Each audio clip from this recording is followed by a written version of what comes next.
ನಾನಾರು ಕಶ್ಯಪ ಬ್ರಹ್ಮನ ಮಗ, ದಿತಿ ಗರ್ಭ ಸಂಜಾತ, ಚತುರ್ಮುಖನ ಬ್ರಹ್ಮನ ಮೊಮ್ಮಗ, ವಿಧಾತನಿಂದ ಬರವನ್ನೇ ಬದಲಾಯಿಸಿ ಮರಣವನ್ನೇ ಮೆಟ್ಟಿ ನಿಂತ ಮಹಾವೀರ.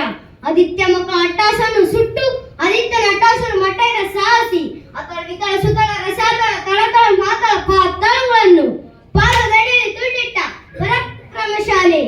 ಅಡಿ ಇಟ್ಟರೆ ಬಿರಿಯುವುದು ಭೂಮಿ, ತಲೆ ಎತ್ತರ ಬೆಚ್ಚುವುದು ಬಾನು, ಕೈ ಎತ್ತನು ನಡುವುದು ಸೃಷ್ಟಿ. ಚತುರ್ಮುಖ ಸೃಷ್ಟಿಯನ್ನು ನಾಲ್ಕನ್ನು ಪಾಲಿಸುತ್ತಿರುವಾಗ ಚಿತ್ತನ ಮಗ, ನಾ ಜನ್ಮ ಕೊಟ್ಟ ಮಗ, ನನ್ನ ವಂಶವನ್ನು ಬೆಳೆಯಬೇಕಾದ ನನ್ನ ಕುಮಾರ, ನನ್ನ ಆಶಾ ಜ್ಯೋತಿಯಿಂದ